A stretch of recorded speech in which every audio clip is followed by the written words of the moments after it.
శిష్యులైనటువంటి వారితో మీ ఎదురున్న గ్రామానికి వెళ్ళి కట్టబడి ఉన్నటువంటి గాడిద పిల్లలను తోలుకొని రమ్మన్నారు. గాడిద పిల్లలను తోలుకొని రమ్మంటే ఎవరైనా నువ్వు ఏదైనా అడిగినట్లయితే అది ప్రభుకి కావాలి అని చెప్పమని చెప్పారు.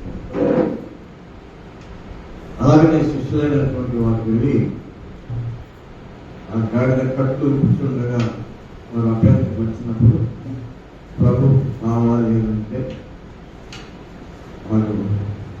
వాళ్ళే కట్టుకి తోలి పంపించారు. పిల్లల మనము దేవుని యొక్క సన్నిధికి వచ్చేటప్పుడు మన పిల్లలను వెంట పెట్టుకుని రావడానికి మనము సిద్ధ మనసు కలిగి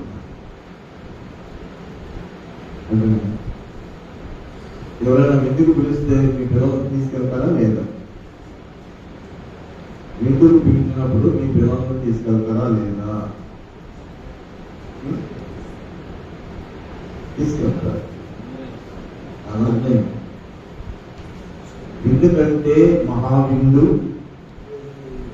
ఆదివారము ఆత్మ సంబంధమైన జీవాహారం.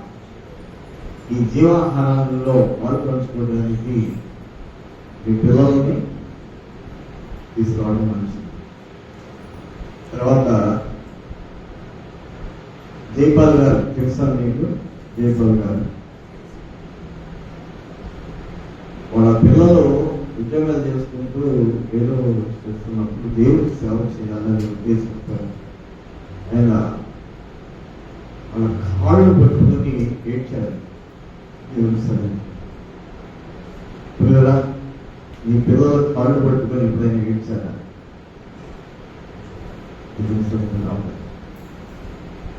వారికి అవకాశం దొరుకుతుందా? ఎవరైనా మీ భర్త కానీ భార్య కానీ మీ బంధువులు కానీ పిల్లలు కానీ తండ్రుల స్థానంలో ఉన్నా, కుమారుల స్థానంలో ఉన్నా, భార్య స్థానంలో ఉన్నా, భర్త స్థానంలో ఉన్నా, అలాగా ఎవరైనా దేవుడి సన్నిధికి నడిపించుకోవడానికి అలాంటి అనుభవం కలిగి ఉన్నారా?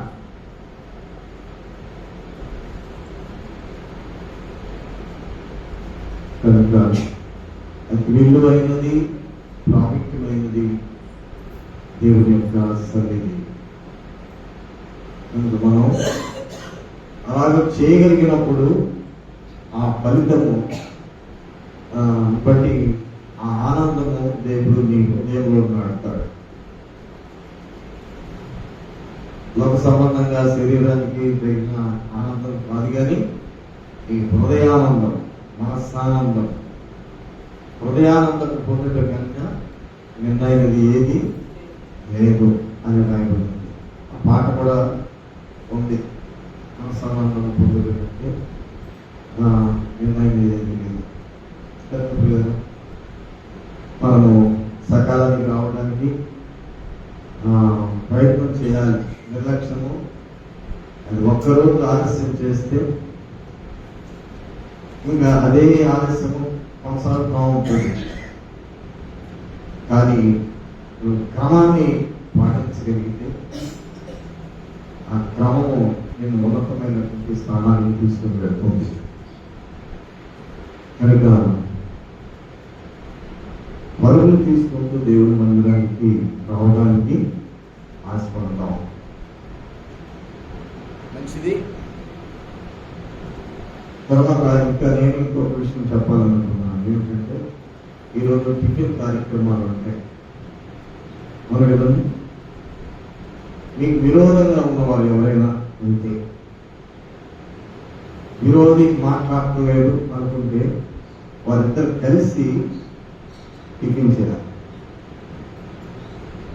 నా శత్రువులు ఎదుట నాకు భోజనం సిద్ధపరచు ఉంటుంది. అలాగా ఏదో ఒకళ్ళ ఇది దేవుని యొక్క మందిరం, కనుక మేమిద్దరం ఫ్రెండ్స్ కదా, మేమిద్దరం కలిసి, మేమిద్దరం బంధువులు కదా, మేమిద్దరం కలిసి ఇప్పుడు చేద్దామని కాదు. నీకు విరోధంగా ఎవరైనా ఉన్నట్లయితే ఆ విరోధంగా ఉన్నటువంటి వారితో కలిసి ఈరోజు సంతోషంగా పిలిపించేయండి. దేవుడికి ఇష్టం. దేవుడికి ఇష్టమైనవి మనం చేద్దాం, మనకిష్టమైనవి మనం పక్కన పెట్టేద్దాం. దేవుడికి ఇష్టమైనవి మనం చేద్దాం. ప్రభునామమున మీ అందరికీ వందనాలు. దేవుని వాక్యాన్ని చదువుకున్నాం. అపొస్తలుల కార్యములు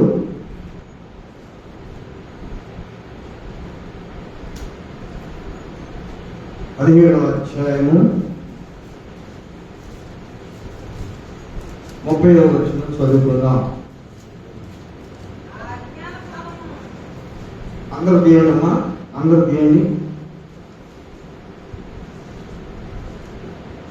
అపొస్తలుల కార్యములు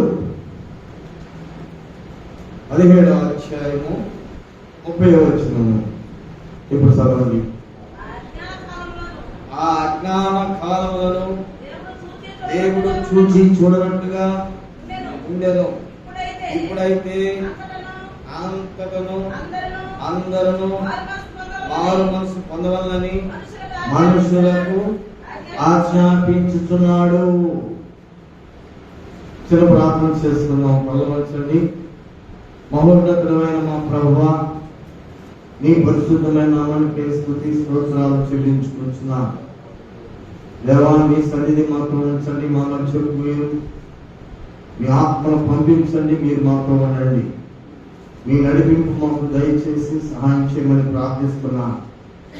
మాతో మీరు మాట్లాడి మమ్మల్ని బలపరచమని మీ వాక్యం చేత మమ్మల్ని లేవనెత్తమని, ఈ మహిమార్థమై మేము జీవితంలో మమ్మల్ని కృతార్థులుగా చేయమని ప్రభు యేసు నామమున పెట్టుకొని ప్రార్థన చేయించమని కొన్ని ఆమేన్. ఆ అజ్ఞాన కాలము అంటే ఆ అజ్ఞాన కాలం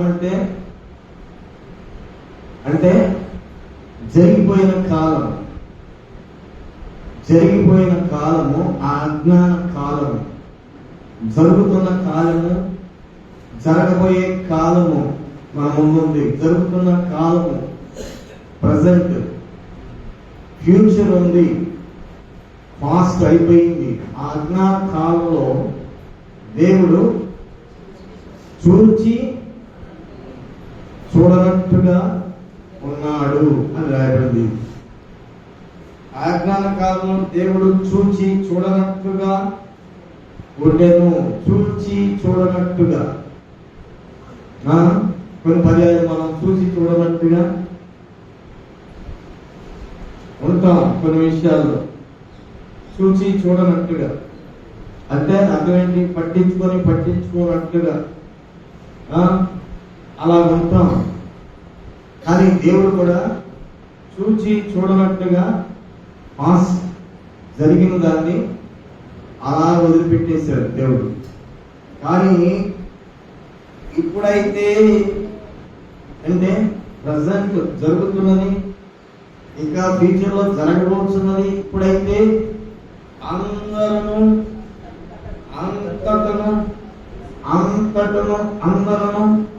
మారు మనస్సు పొందవలనని మనుషులకు ఆజ్ఞాపించుతున్నాడు. మారు మనస్సు పొందాలని ఆజ్ఞాపించుతున్నాడు. అందరూ అంతటా. దేవుడు ఒక కాలంలో తన ప్రజలైనటువంటి వారిని ప్రేమించాడు. అబ్రహాముకి ఒక కుమారుడు, అంటే శారా ద్వారా ఒక కుమారుడు ఇస్సాకు వలన అయినదే ఆశీర్వదించబడిన సంతానం, అంటే వాగ్దాన సంతానం. అబ్రహాముకి 3 భార్యలు. ఎవరండి? దాసీగా ఉన్న హాగరు ఒక భార్య,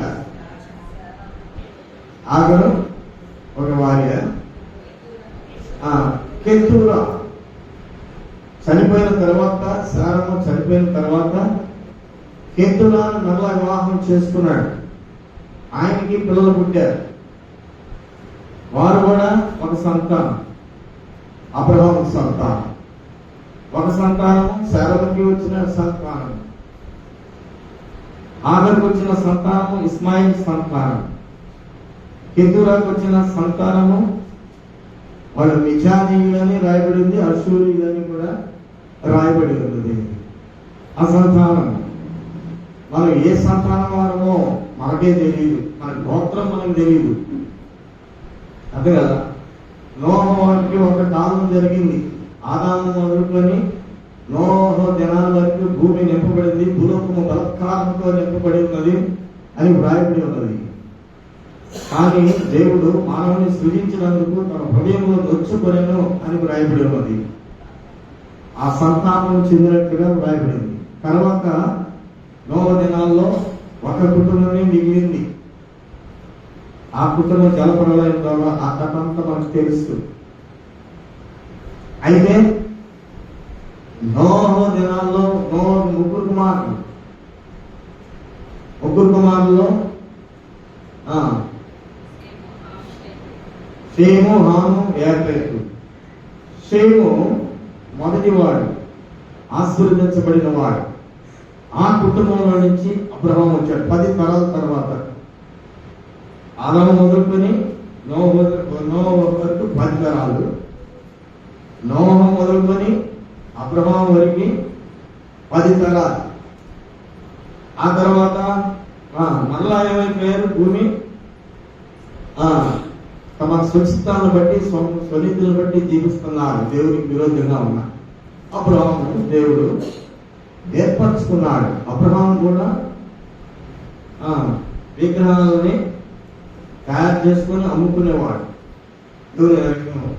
వాడు 75 సంవత్సరాలు ప్రాయంలో దేవుడు అబ్రహాముని పిలుచుకొని వాగ్దానం ఇచ్చాడు. అబ్రహాముకి ఇప్పుడు 3 భార్యలు, 3 సంతానం. అయితే దేవుడు నేను ఆశీర్వదిస్తానని చెప్పాడు. అంటే సంతానం లేనప్పుడు పిలిచి ఆశీర్వదిస్తానని చెప్పాడు. అయితే 3 భార్యల పిల్లలు అందరూ కూడా దేవుడు ఏర్పరచబడ్డ వాగ్దానంలో ఉన్న సంతానమా? కాదు. ఇస్సాకు వలన అయినదే సంతానమా? అయితే అంతవరకే. అయితే యూదులే ఏర్పరచబడిన వారు కదా, మరి మనకు రక్షణ ఎక్కడి నుంచి వస్తుంది? మనకు పాపక్షమాపణ ఎక్కడి నుంచి వస్తుంది? కానీ దేవుడు ఆజ్ఞాన కాలం అది దేవుడు చూచి చూడనట్టుగా ఉన్నాడు. ఇప్పుడైతే అందరూ మారుమనసు పొందాలి. అందరూ మారుమనసు పొందడం ద్వారా ఎవరి సంతానము ఎందరూ ఆయన అంగీకరిస్తాడో వారందరూ దేవుని పిల్లలు అవటానికి దేవుడు అనుగ్రహము ఇచ్చెను అని రాయబడింది యోహాను సువార్త 1వ అధ్యాయంలో. కనుక ఇప్పుడు దేవుని యొక్క ప్రణాళిక ఎలా ఉందో చూడండి. సంతానం ద్వారా, గోత్రికుల ద్వారా సంతానమా? ఆయన సంతానము కాదు. ఎవరు క్రీస్తును అంగీకరిస్తారో వారందరూ కూడా క్రీస్తునందు అందరూ కూడా అబ్రహాము సంతానము. అబ్రహాము సంతానం ఇది చాలా మనకి ఆశ్చర్యంగానే ఉంటుంది. యేసుక్రీస్తు ప్రభు ద్వారా మనకి దేవుని పిల్లలవడానికి దేవుడు అనుగ్రహాన్ని ఈ కడవదినాల్లో ఇచ్చాడు. అప్పుడు మనం ఇప్పుడు ఎక్కడి నుంచి వచ్చిన వాళ్ళం? కెతురా సంతానమా, ఇస్మాయిల్ సంతానమా, ఇస్సాకు సంతానమా,